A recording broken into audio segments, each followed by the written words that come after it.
Jake watched the Void Stalkers circle their ship like wolves testing a potential threat. His grandfather had taught him that the most dangerous moment in any hunt was when predator and prey first encountered each other. Both sides were trying to decide if the other was dangerous enough to avoid or weak enough to attack. "They are confused," Jake said quietly. "We are not acting like their usual prey." "Maybe that is good," Lieutenant Murphy replied. "Or maybe that makes us more interesting to them. Lieutenant, I need you to trust me. Can you move the ship in a specific pattern?" "What kind of pattern?" Jake pulled up the tactical display and drew a course that looked almost like a dance. "This will position us so that we can attack their leader while using the others as obstacles to prevent coordinated retaliation." "Their leader?" "The one that rushed us first. It is testing our defenses for the pack. If we eliminate it, the others will be confused and less organized." Lieutenant Murphy studied the proposed course. "This is insane.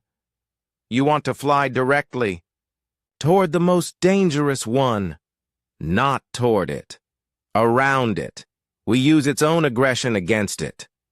The crew looked at Jake with expressions ranging from admiration to terror. These were experienced military personnel, but they were being asked to trust tactical advice from a cadet who had never been in space combat before. "Sir," Sergeant Park said, "we are getting strange readings from the Void Stalkers. Their energy patterns are fluctuating." Jake looked at the sensor data. "They are getting impatient. Whatever they usually hunt runs away immediately. We are breaking their normal attack pattern." "Is that good or bad?" asked Corporal Chen. "Good for us. Bad for them. Predators rely on predictable behavior from their prey. When that changes, they have to adapt, and adaptation takes time." One of the Void Stalkers suddenly moved closer, its form shifting between solid and energy states. Jake could see details now that had never been recorded before. The creature had what looked like sensory organs along its sides, and its movement suggested it was trying to analyze the human ship. "It is scanning us," Jake realized, "trying to figure out what we are." "Should we jam their scans?" asked Specialist O'Brien. "No, let them look. The more confused they get, the better." The scanning Void Stalker suddenly recoiled, its form flickering wildly. It moved back to the pack and began what could only be described as agitated communication with the others. "What just happened?" Murphy asked. Jake was studying the sensor readings. "I think it just figured out we are from Earth."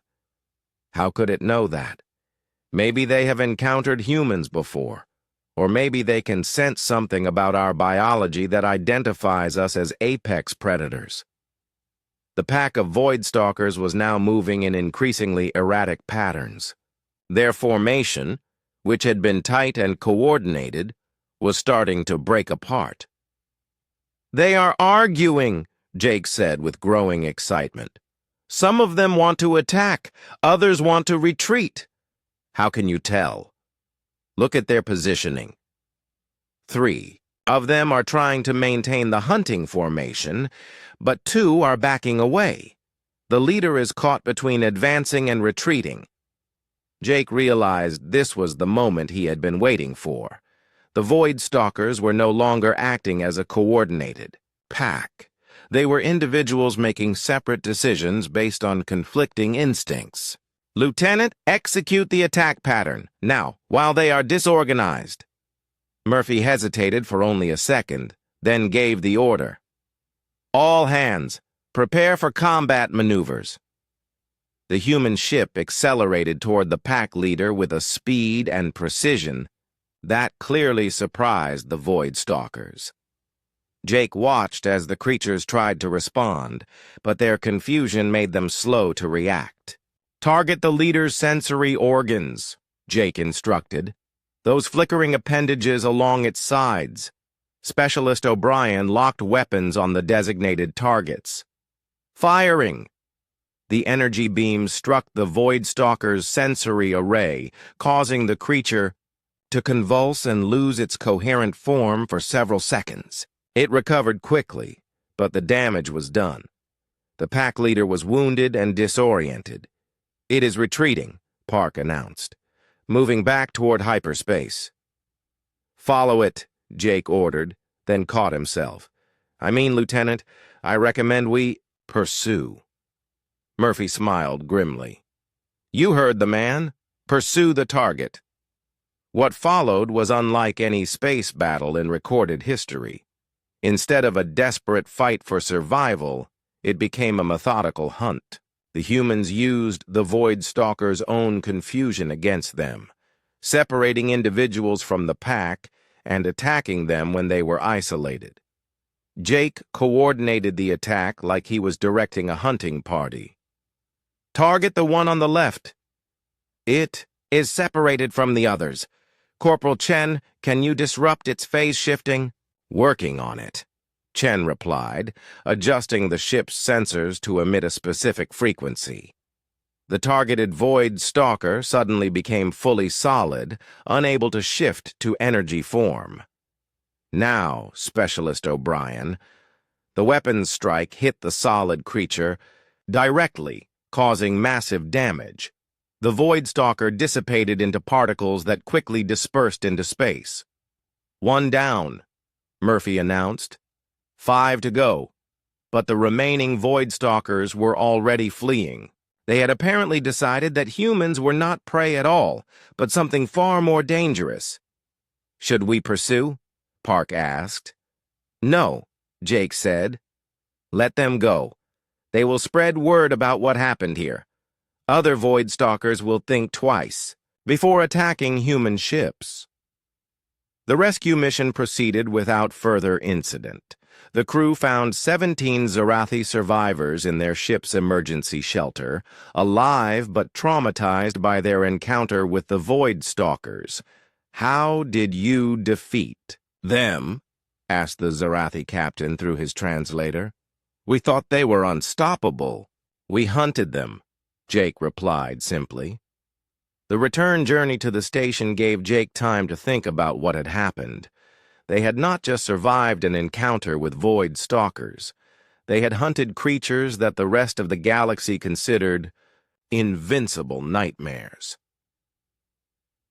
When they docked at the station, Jake was surprised to find the landing bay crowded with beings from dozens of different species. Word of their success had somehow spread before their return.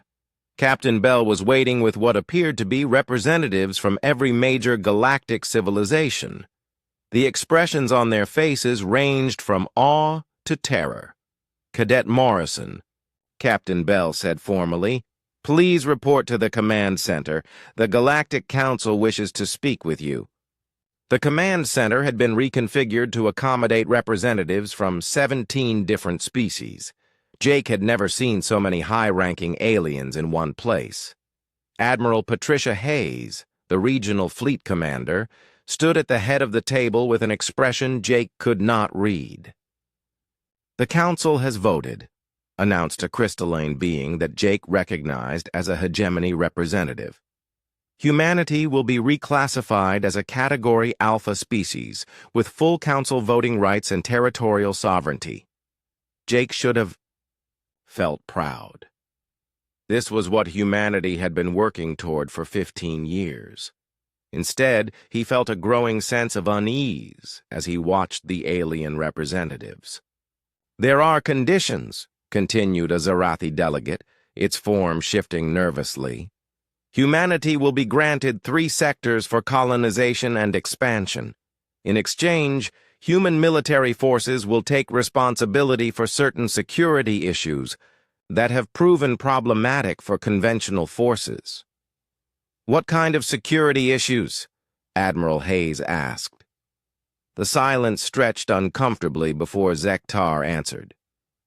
"Void Stalkers, cosmic parasites, the devourers of the spiral arm, things that hunt us," His claws clicked against the table. For 2,000 years, these creatures have limited our expansion, claimed entire systems, turned regions of space into dead zones. Yesterday, 6 humans eliminated a Void Stalker pack like they were cleaning up pests. Jake began to understand. This was not about humanity earning respect or proving themselves worthy of galactic society. This was about other species realizing they had been sharing the galaxy with something they could not comprehend, and deciding it was better to have that something as an ally than as an unknown threat.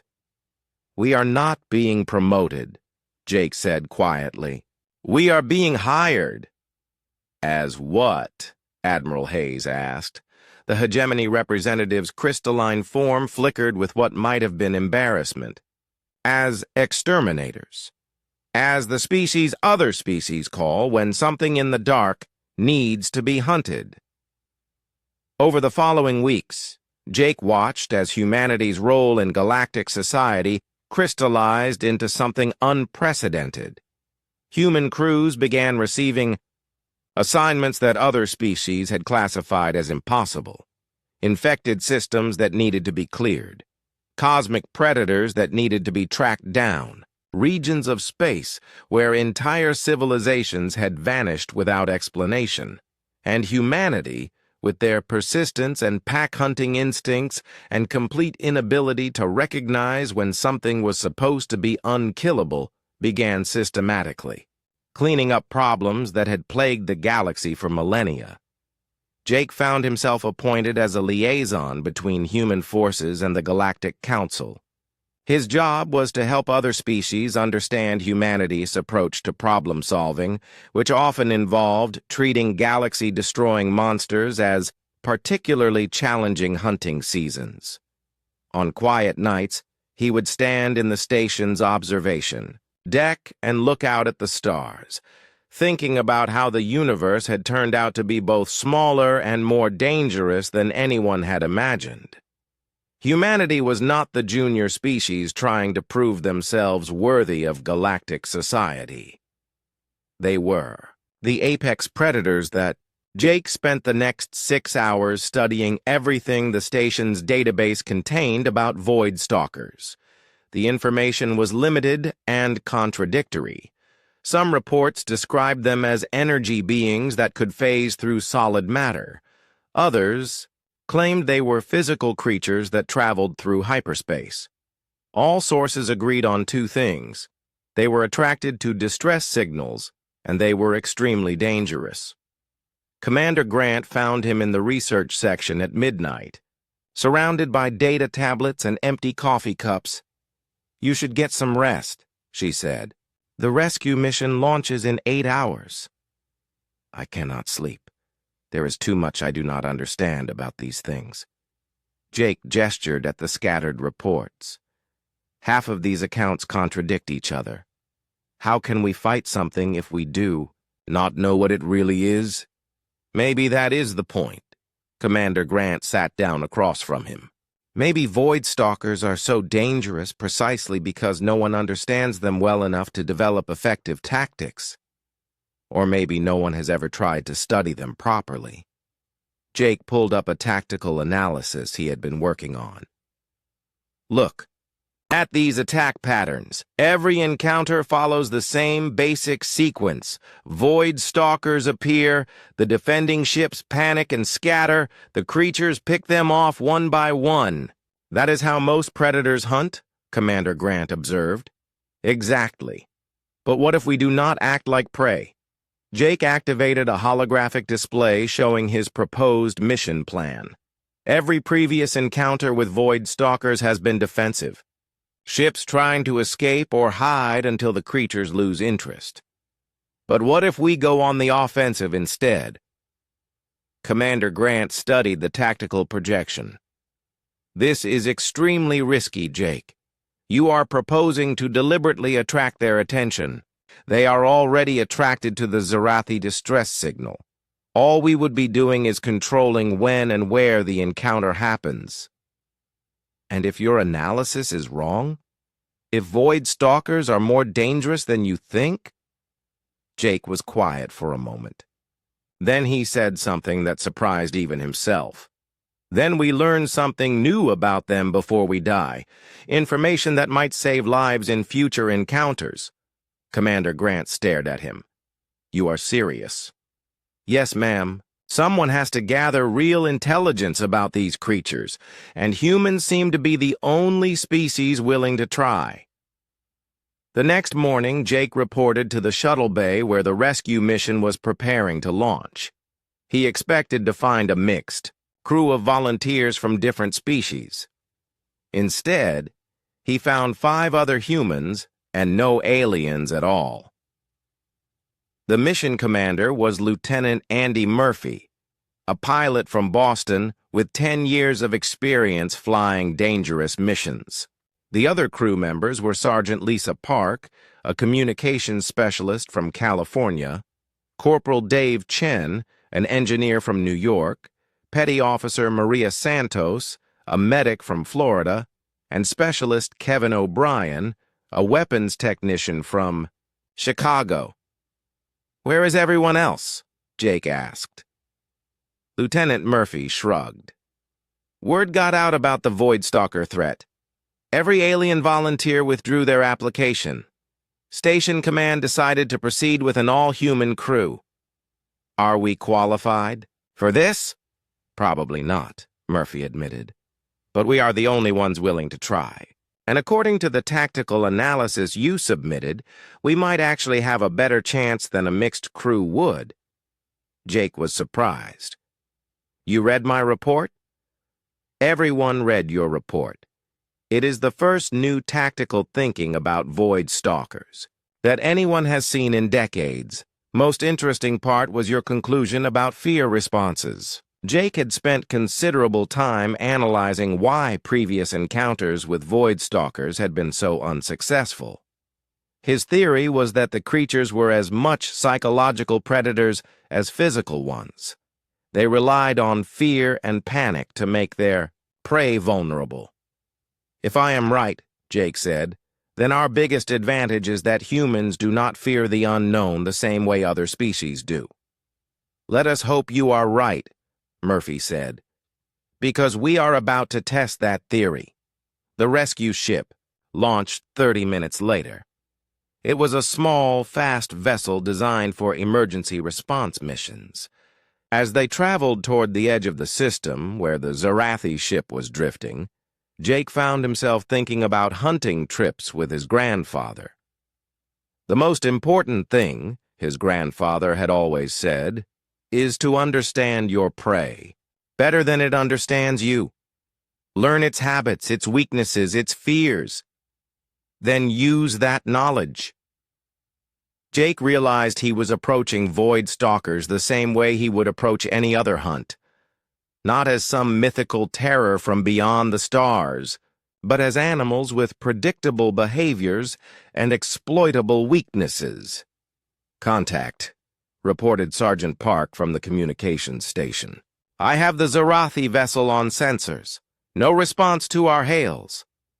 Lieutenant Murphy activated the main display. The alien ship appeared as a dark silhouette against the star field. It was drifting without power, its hull showing signs of damage. Life. Signs? Murphy asked. Faint readings. Maybe a dozen individuals concentrated in what looks like an emergency shelter. Any sign of Voidstalkers? Not yet. But according to the reports, they do not show up on conventional sensors until they want to be detected. Jake studied the tactical display. Lieutenant, I recommend we do not approach the Zarathi ship directly. If Voidstalkers are using it as bait, they will be waiting for us to dock. What do you suggest? We make them come to us. Position our ship between the Zarathi vessel and the nearest hyperspace exit point. Then broadcast a distress signal of our own. The crew looked at Jake as if he had suggested jumping out an airlock. You want to attract them deliberately? Asked Corporal Chen. They are already coming. This way, we choose the battlefield. Lieutenant Murphy considered the proposal. It goes against every tactical manual ever written. But then, every conventional approach to void stalkers has failed. Conventional approaches assume we are prey, Jake said. What if we are not? Murphy made his decision. Do it. Position us between the Zarathi ship and the hyperspace point. Sergeant Park, broadcast a distress signal on all frequencies. As the rescue ship moved into position, Jake felt the familiar calm that had always settled over him during hunting season. This was the moment of truth. Either his analysis was correct, or they were all about to die in a very unpleasant way. Contact, Park announced. Multiple energy signatures approaching, large, moving fast. Here they come, Murphy said quietly. The void stalkers emerged from hyperspace like living nightmares. Jake had read descriptions of them, but seeing them was different.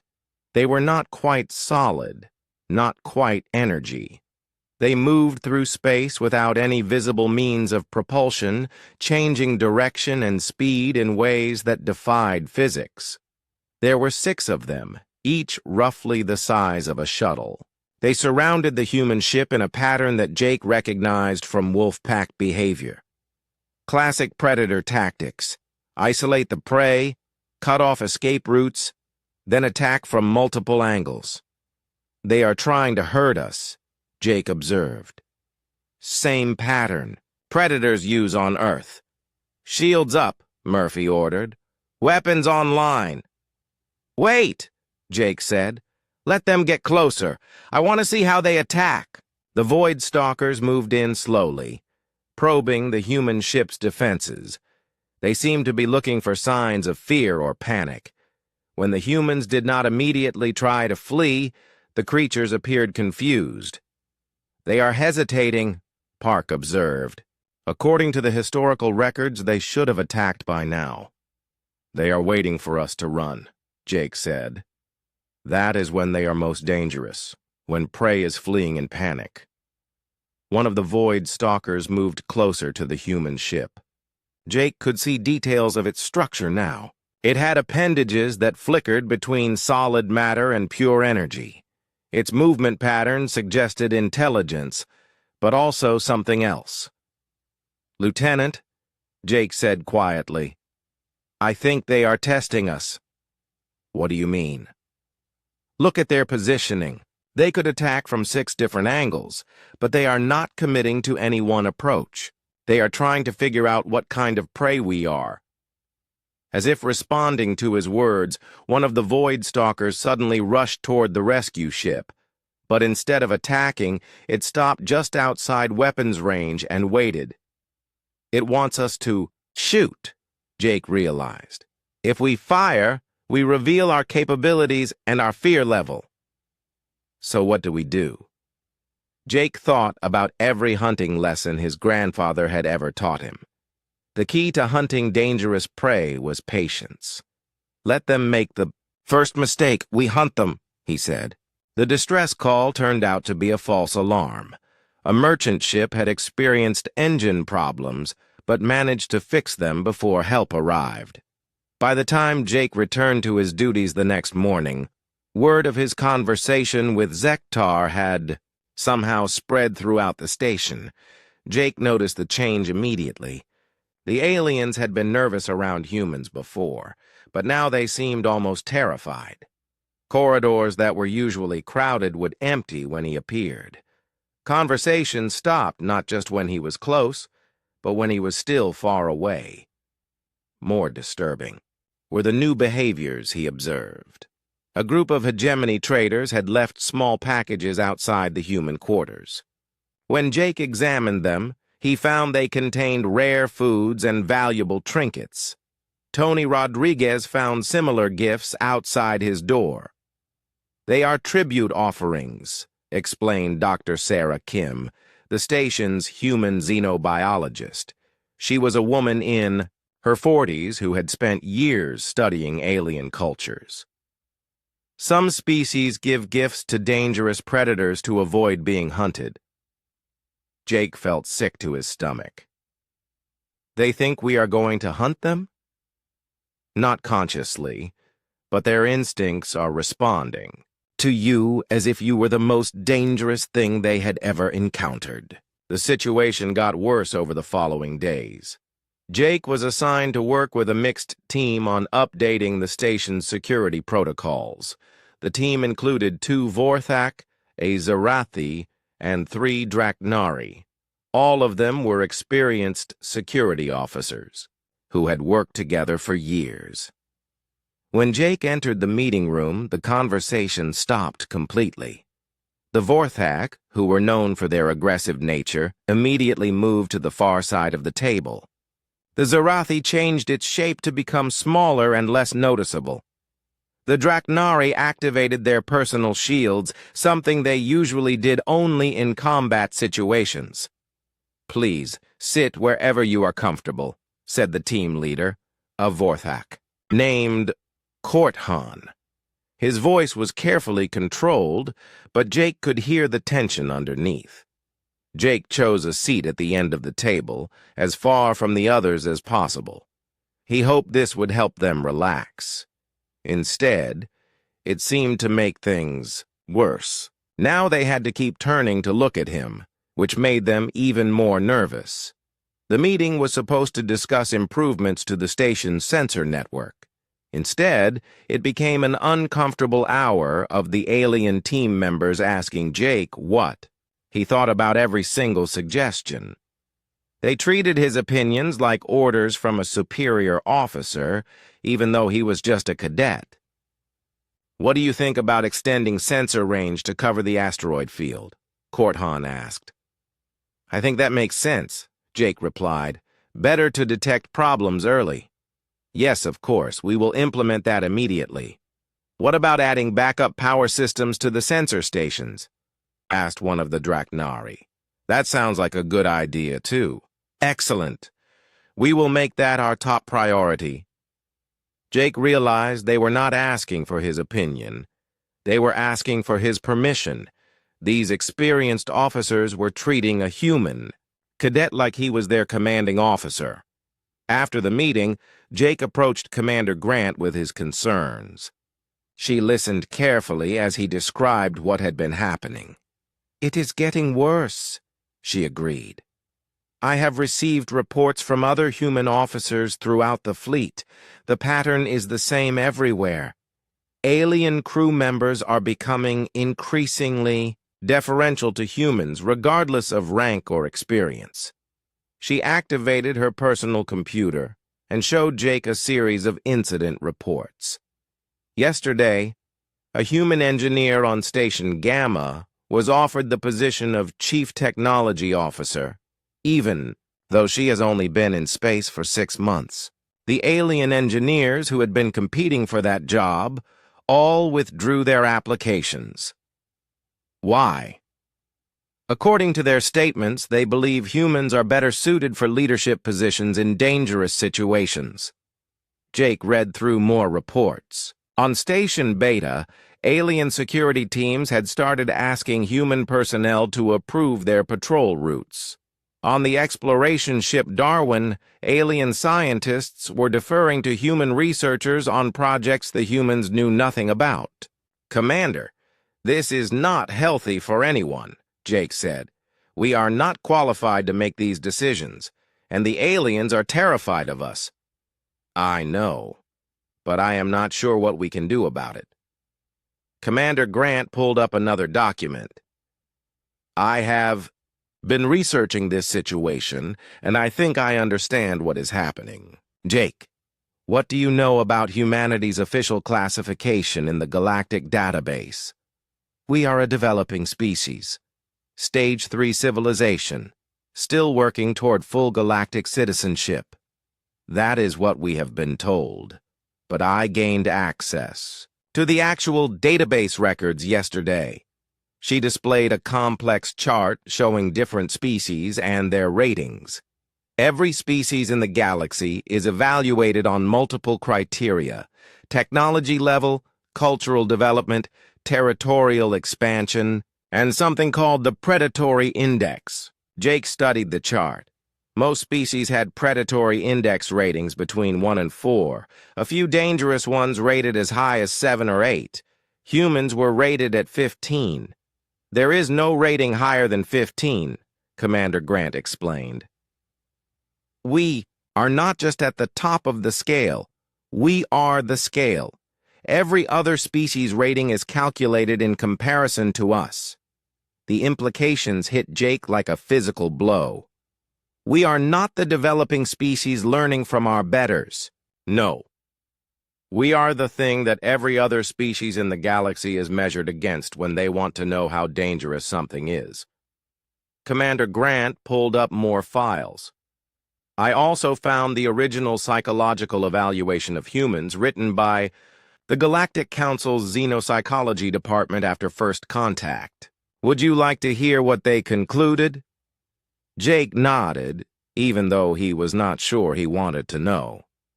Humans demonstrate unprecedented pack-hunting behaviors combined with individual initiative. They show extreme persistence in pursuit of objectives, often continuing efforts long past the point where other species would abandon them as impossible. Most concerning is their ability to form cooperative bonds with other species, effectively turning potential prey into willing allies. She paused and looked directly at Jake. The report recommends extreme caution in all interactions with humans. It suggests that the best strategy for galactic peace is to keep humans happy and convinced that they are junior partners in the galactic community. So they have been lying to us. Not lying exactly, more like managing a dangerous situation. Think about it from their perspective.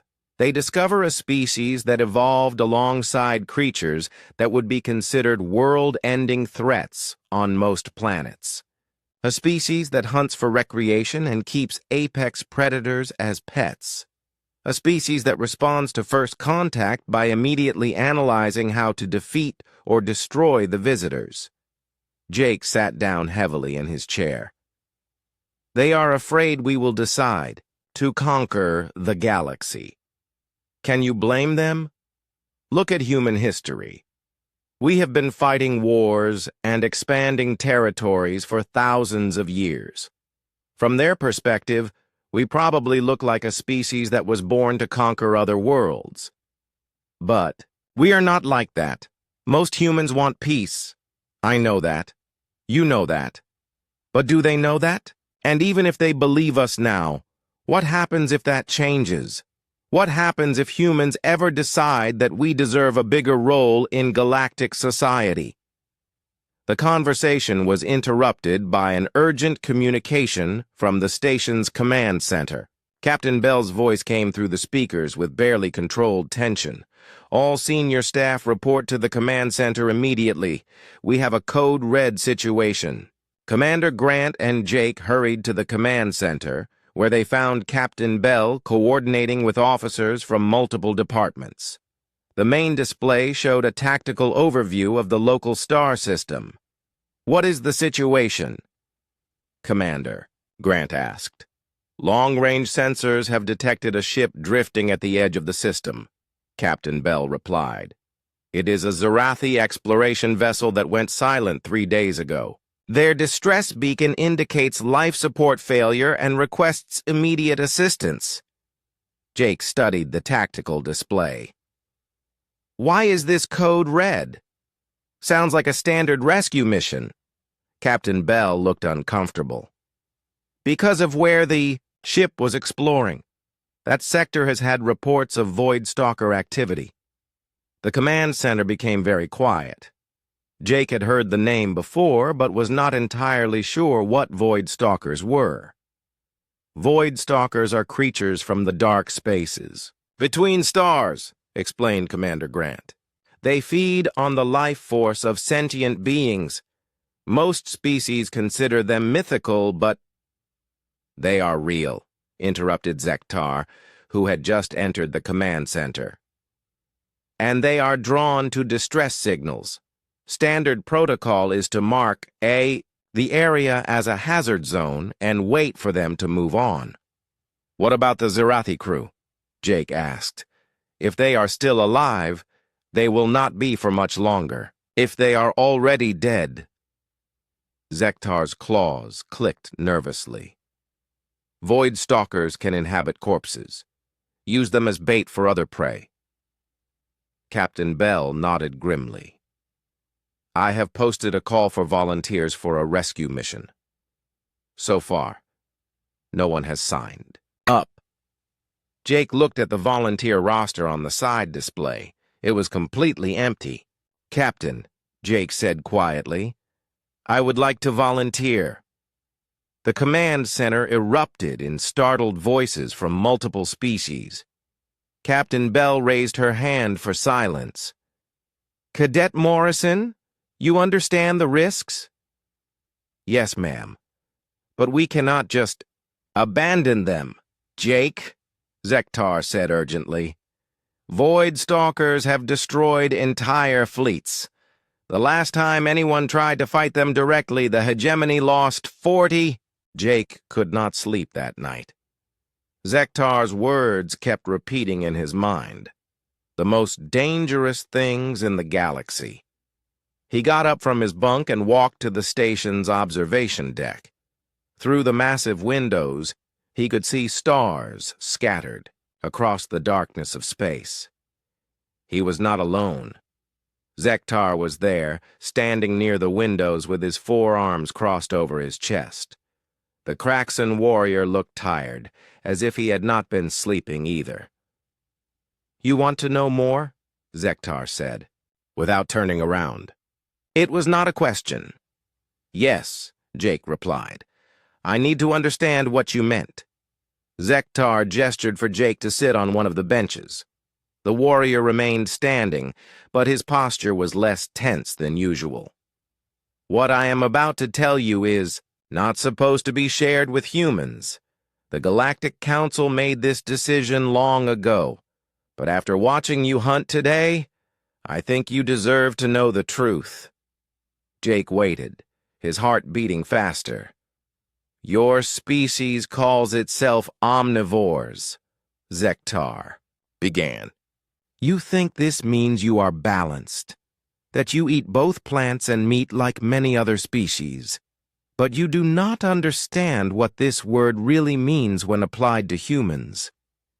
The warrior activated a holographic display that showed images from different worlds. On most planets, omnivores eat plants and small creatures. Insects, tiny fish, things that cannot fight back. The Zelanti from Sector 7 eat fruits and bugs no bigger than your thumb. The Quantum from the Rim worlds eat seaweed and small, swimming creatures. New images appeared, showing Earth's animals. But look at what humans eat. You hunt creatures that weigh hundreds of pounds. You catch fish that are longer than your body. You raise animals for food that could easily kill most sentient beings in the galaxy. Jake looked at the images of cows, pigs, and chickens. He had never thought about it before. But a cow did weigh about 10 times more than he did. This is not the strangest part, Zektar continued. Most worlds have one apex predator, maybe two if the planet is very dangerous. These are the creatures that sit at the top of the food web. Nothing hunts them. The display changed to show Earth's ecosystem. Jake saw lions, tigers, bears, sharks, eagles, wolves, and dozens of other predators. Your world has more apex predators than most systems have total species, Zektar said quietly. And somehow, humans not only survived alongside all of them, but became the dominant species. You did not just compete with these creatures. You won so completely that you now keep some of them as pets. Jake thought about his neighbor's dog back home. Rex was a German shepherd, weighing about 80 pounds of muscle and teeth. Jake had never considered that Rex might be terrifying to alien species. The great white shark, Zektar continued, pulling up an image that made him step backward instinctively. is larger and more powerful than our most feared war beasts. On any other world, this creature would rule the oceans completely. Your species swims with them for fun. We don't swim with great whites, Jake protested. That would be crazy. But you do swim in the same oceans where they live. And some humans do dive in cages to observe them closely. To my people, this is like voluntarily entering a pit with a void stalker. Jake had heard whispers about void stalkers, but was not sure what they were. Zektar noticed his confusion. Void stalkers are creatures from the dark spaces between stars. They feed on the life force of other beings. Most species consider them the most dangerous things in the galaxy, yet humans swim for recreation in waters that contain creatures almost as deadly. The images changed again, showing brown bears, mountain lions, and wolves. Your planet's land predators are equally terrifying. This brown bear has claws longer than Kraxon war talons and strength that would make our warriors flee in panic. Yet, human children learn about them from picture books. You teach your young that these creatures are normal parts of nature. Jake was beginning to understand why the aliens acted so strangely around humans. If he had grown up on a world where the most dangerous animal was something like a rabbit, meeting someone who lived alongside bears and sharks would be terrifying. But we are not mindless killers, Jake said. We have art, music, poetry. We try to live in peace. Zektar's laugh sounded like grinding metal. That makes it worse. A simple predator kills only for survival. Your species creates beauty, writes songs about love, builds monuments to honor the dead, and dreams of exploring the stars. But when threatened, you become something that makes veteran warriors wake up screaming. The warrior pulled up another set of images. These showed historical records from first contact between humans and various alien species. When we first met the hegemony, they conquered 3 of our worlds before we could negotiate peace. When we encountered the Vorthak, they hunted our scouts for sport until we proved ourselves worthy opponents. But when we made contact with humans, the display showed Earth's first contact scenario. A small alien probe had entered the solar system. Within hours, every government on Earth had detected it. They tracked its movements, analyzed its technology, and prepared multiple response plans. You treated first contact like a hunting expedition, Zektar said. You surrounded our probe before we even knew you had seen it. You had 17 different plans ready, ranging from peaceful greeting to complete destruction of anything that might threaten your world. Jake studied the tactical displays. He had to admit that Earth's response did look very much like a coordinated hunt. Multiple nations working together to track and corner an unknown threat. Most species take months or years to organize a response to unexpected contact, Zektar explained. Your species did it in hours, with a level of coordination that suggested you had been preparing for this possibility your entire history. We had been, Jake said. Humans have always wondered if we were alone in the universe. Science fiction stories, military planning, scientific research. We have been thinking about meeting aliens for centuries. Exactly. You prepared to meet us the same way you would prepare to hunt a dangerous animal, with patience, planning, and the assumption that the encounter might turn deadly. Zektar deactivated the display and looked directly at Jake. There is something else you need to understand, something that frightens the other species more than your physical capabilities. What? Your persistence. Most creatures, when they encounter something too dangerous to fight, will flee. When they are injured, they will hide and recover. When they face impossible odds, they will find another way or give up entirely. The warrior paused, as if choosing his words carefully. Humans do not do this. When humans decide to hunt something, they will chase it across continents until it collapses from exhaustion. When humans are injured, they become more dangerous, not less. When humans face impossible odds, they find a way to make the impossible possible. Jake thought about human history.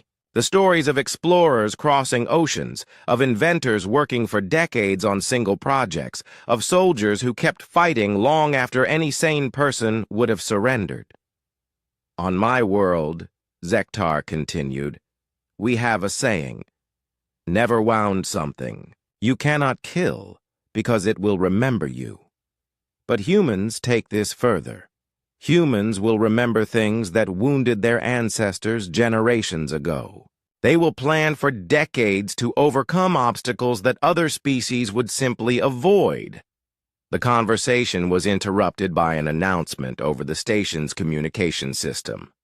All personnel report to stations. We have received a distress signal from the outer system. Zektar and Jake looked at each other. Emergency calls were rare on the station and usually meant something dangerous was happening. We should go, Jake said. As they walked back toward the main sections of the station, Zektar spoke quietly. Jake, there is one more thing you should know.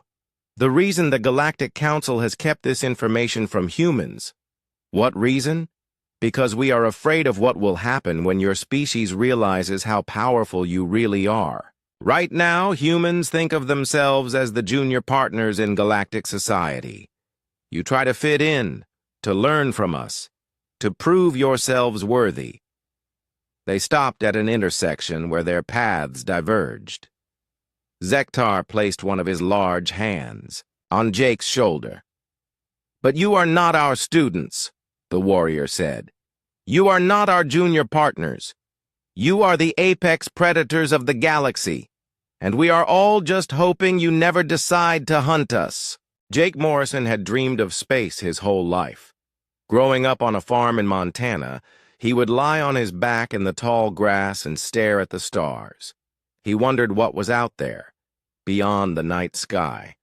When the aliens made first contact with Earth, Jake knew exactly what he wanted to do with his life. Now, at 22 years old, he stood inside the biggest space station he had ever seen. The Galactic Defense Station Kepler was home to thousands of beings from dozens of different worlds. Jake had been chosen as one of only 50 humans to serve here as a cadet. It was supposed to be the greatest honor of his life. So far, it felt more like the most confusing day he had ever experienced. The aliens were nothing like the movies back on Earth had shown them. Some were tall and thin with too many arms. Others looked like walking crystals that made musical sounds when they moved. The Kraxan warriors stood 9 feet tall and had claws that could cut through metal. Their skin looked like armor, and their eyes glowed red in the dim light of the corridors. Jake's human commander, Lisa Grant, had warned him that humans were still new to galactic society. Earth had only been in contact with alien civilizations for 15 years. Most of the other species had been traveling between stars for thousands of years. They had advanced technology, powerful weapons, and knowledge that humans were still learning. We're the junior species here, Commander Grant had told him during his first briefing. We do the basic jobs: maintenance, communications, supply runs. The important decisions are made by species that have been doing this much longer than us. Jake understood that. It made sense. Humans were still figuring out how to live and work. In space, the other species had built empires that spanned entire star systems. Of course they would be in charge. But something felt wrong. On his first day walking through the station, Jake noticed that conversations stopped when he appeared. Not the normal pause when someone new joins a group, but something else. Something that made his skin crawl. The massive Draknari would step to the side when they saw him coming. The liquid metal Zarathi would actually change direction to avoid walking near him. Even the proud Kraxon warriors, who never moved out of anyone's way, would suddenly find important business elsewhere when Jake approached. His roommate, Tony Rodriguez from Texas, laughed when Jake mentioned it. "Maybe you need a shower, farm boy," Tony said with a grin. "These aliens probably aren't used to how humans smell." But Jake had grown up hunting in the Montana wilderness with his grandfather. He had learned to read the signs when animals were nearby. He knew the difference between curiosity, annoyance, and fear. This was fear. The aliens were afraid of him. Not just uncomfortable or uncertain. Actually afraid. Jake tried to ignore it for the first week. He focused on his duties, which mostly involved checking supply inventories and running messages between different departments. It was boring work, but he was in space, surrounded by beings from other worlds. That should have been enough to keep him excited. Instead, he found himself watching the other species more carefully, the way they moved when humans were around, the way their voices changed, the way they seemed to relax only when all the humans had left the room. The breakthrough came during a training exercise in the station's combat simulator. Jake was paired with Zektar, a Kraxon veteran who had fought in 17 different wars across the galaxy. The exercise was simple. Move through a series of holographic environments while avoiding or dealing with various threats. Jake had done similar training back on Earth during his military preparation. The holographic jungle felt familiar, even though the plants and terrain were supposed to represent an alien world. He moved quietly through the undergrowth, the way his grandfather had taught him during deer hunting season. When a holographic predator appeared, Jake didn't panic like most new cadets did. Instead, he stopped moving and watched. The creature was large, with 6 legs and a long tail that ended in something like a spear point. It had good hearing based on the size of its ears, but its eyes seemed small. Probably relied more on sound than sight. Jake waited until the creature was looking in another direction, then moved around behind it. He stayed low and quiet, using the thick plants for cover. When he was in the right position, he struck quickly at what looked like the weak point in the creature's neck. The hologram dissolved, indicating a successful kill. When Jake turned around, Zektar was staring at him. The 9-foot warrior with claws that could slice through titanium was looking at a human college student like he had just seen something impossible. "How did you do that?" Zektar asked. His translator device struggled with the words, as if the concept didn't exist in his language. "Do what?" "Hunt." The word hung in the air between them. Jake realized that in all his weeks on the station, he had never seen any of the alien species move the way he had just moved. They were strong, fast, and intelligent, but they didn't hunt. "Just watched it and found its weak spot," Jake said. "Same as hunting deer back home." Zektar's red eyes widened. "You hunt the creatures of your world?" "Some of them. For food, mostly. My grandfather taught me when I was young." "The creatures of your world. Are they dangerous?" Jake thought about the question. "Some of them. Bears can be dangerous if you surprise them. Mountain lions sometimes attack people, but not very often. Mostly they avoid humans." "Show me," Zektar said. Jake pulled up images of Earth animals on his personal data pad. He started with deer, since that was what he hunted most often. Then elk, which were bigger. Then he showed pictures of the predators: wolves, bears, mountain lions. With each image, Zektar became more and more agitated. His claws clicked against the metal floor. His breathing got faster. "These creatures," he said finally. "They live on the same world as humans?" "Yes." "Well, we've killed most of the dangerous ones in populated areas, but they're still around in the wilderness." "And humans hunt them?" "The herbivores, yes. Sometimes we hunt the predators too, but mainly for population control, or if they become a problem." Zektar was quiet for a long time. Then he said something that changed everything Jake thought he knew about humanity's place in the galaxy. "On my world, creatures like this ruled entire continents. My people lived in fear of them for thousands of years. We built our cities underground to hide from things smaller than your mountain lions." Jake stared at the Kraxon warrior. This was a being who had fought in 17 wars, who carried weapons that could destroy buildings, who belonged to a species that had conquered dozens of worlds, and he was afraid of animals that humans considered a normal part of nature. "Zektar," Jake said slowly, "what do other species think about humans?" The warrior looked around to make sure no one else was listening. Then he leaned closer and whispered words that would haunt Jake for the rest of his life.